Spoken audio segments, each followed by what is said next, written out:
Welcome back to Horizon 180, and as we've said before 100 billion times, Elizabeth Chouldjian, Aram Hamparian, and the entire staff at the ANC, volunteers and staffers, they've dedicated their lives to our cause, and we are honored, really, that you do this day in, day out. Before we talk about why you do this, obviously, I want to know. I'm going to ask some personal questions. Okay. I want to know what's happening in the ANC world. I read in Aspares that there was a big High-Tide conference in Yerevan.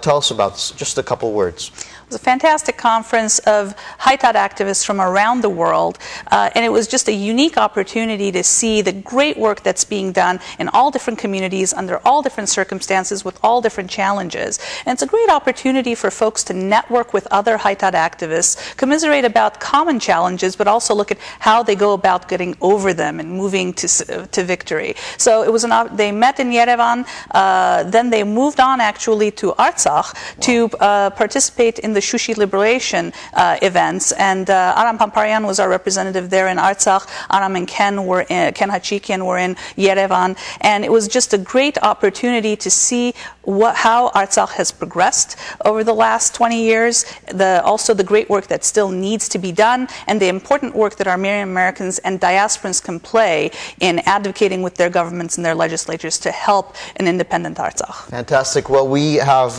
invited Aram Hamparian next week here at this hour to talk about some of the issues that came up, what was on the agenda in Armenia, and what they did and what they saw in Karabakh and Stepanakert, because we usually forget about the fact that there are ANCs, potent functioning ANCs outside the U.S. You know, we have them in Europe, we have them in Australia, so I want to ask Aram what all those people are up to around the world in their week-to-week activities. Definitely. Your activities never stop. You're always reading press, you're always listening to what lawmakers are saying, you're monitoring lobbyists, be they Azerbaijani or Turkish or even the Armenian consuls and ambassadors. You keep in touch with them to see what's happening with the Republic.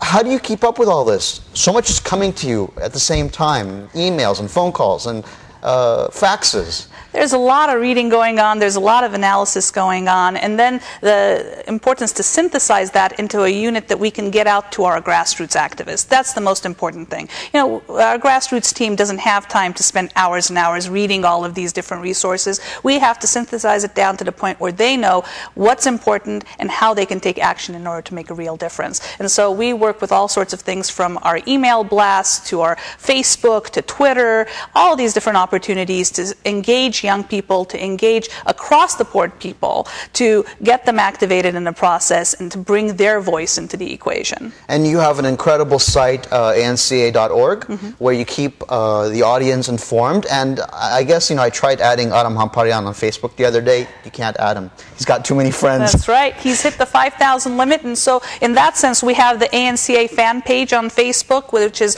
right around 7,000 members. We want to double and triple that number. It's a great, one of the easiest ways to get up-to-the-minute information. We're going to be through Twitter similarly. We have an action alert system that's designed to give people an opportunity to talk to their legislators with a couple of clicks of the mouse, to talk to them whether it's about foreign aid, whether it's about the genocide resolution, to send a message to Obama to keep his pledge with regards to the Armenian genocide. It's all there on anca.org, just a couple of clicks away. And you know why you're such a great guest, Yerso? Because you sort of walked right into my next question about the action alerts. You said today, when we're talking, getting ready for this interview, that you've issued an action alert, and this has to do with the Wilson Center. That's right. Tell us about what the Wilson Center is and what it's doing. The Woodrow Wilson Center is a think tank situated in Washington, D.C., and named after, of course, Woodrow Wilson, who was the leader and really fought for justice for the Armenian genocide right afterwards, and calling for a mandate in terms of Armenia, an independent Armenia. And here we see that the leaders of the Wilson Center today are going to be giving an award in mid-June, traveling actually to Turkey to award Foreign Minister Ahmet Davutoglu with the Woodrow Wilson Policy Award for the year, Public Policy Award for the year. It's just such a travesty to the memory of President Wilson in this case. Now, as it turns out, the Woodrow Wilson Center is funded in part by Congress, by congressional assistance. And so we're asking Armenian Americans to send an action alert, to send a web fax to their legislators, inform them about this travesty, and essentially have them investigate as to what kind of aid is going to the Woodrow Wilson Center, and if in fact the Woodrow Wilson Center isn't meeting kind of the views and values of President Wilson, should they in fact be getting that aid? Especially when we're thinking about Wilsonian Armenia and how the current government of Turkey has no idea, doesn't care. That's right. And Ahmet Davutoglu, of course, has been the architect behind the protocols. He's been the architect against trying to deny the Armenian genocide and using every different opportunity to do so. And so really, for the Woodrow Wilson Center to be giving him an award of all centers is really a travesty, and it's something that has to be looked into and stopped. So an action alert on the ANCA website. Now, just a rhetorical question. Please respond accordingly. Okay. People might say, oh, I don't want to go to the ANCA website. People don't look at those action alerts. The congressmen aren't going to read my letters.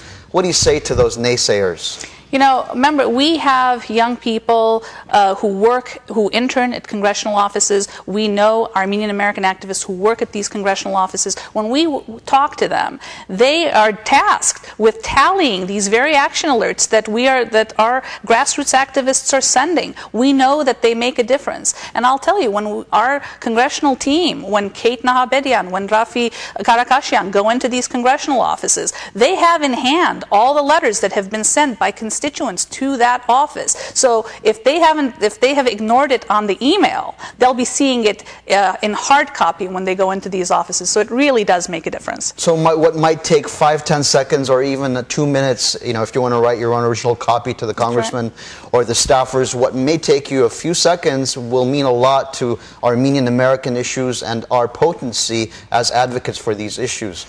Most definitely. You know, sending that base action alert gets your voice heard, gets your voice in the mix. If a grassroots activist can make a phone call with regards to it, can work with a local Armenian National Committee chapter to go in and set up a meeting with the congressman or congresswoman and have that one-on-one discussion about the issues that we care about most, whether it's about the Wilson Center, whether it's about Armenia, whether it's an independent Artsakh, whether it's Armenian genocide resolution. These are the ways we impact U.S. policy on the issues that we care about, and it all starts out from anca.org. Very well said. Now, Lerna Shiryan, our government affairs director here on the West Coast, mentioned last week that some of the focus is going to go from Capitol Hill over the summer into individual chapters because folks are going to be coming home for their summer breaks. So what will you do over the next couple of months when Senate and Congress take a break?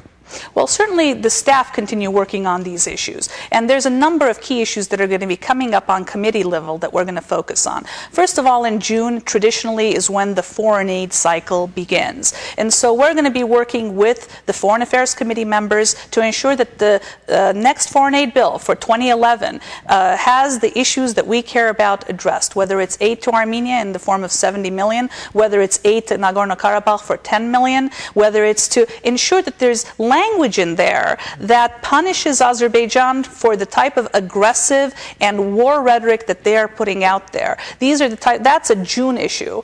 And then in addition to that, actually, if it's summer, it means it's time for the Leo Sarkisian internship program in Washington, D.C. You're going to have your hands full. That's right. We're going to have a wonderful group of young people coming in. It's kind of a high-taught boot camp of sorts where we train young people in the kind of the finer aspects of advocacy. So hopefully they take that with them to their local AYF chapters, to their local Home at Men chapters, to their ASAs, wherever their community is, and to more effectively advocate for our issues. And so that's going to be a great 8-week session this summer. Fantastic. I mean, what a great opportunity for the young people coming to D.C. and you helping them introduce them to how the government works, how lawmaking works, and they get to have supervision and educationals from the likes of you. So good job.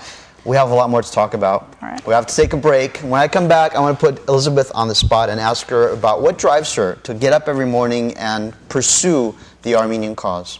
Stay with us.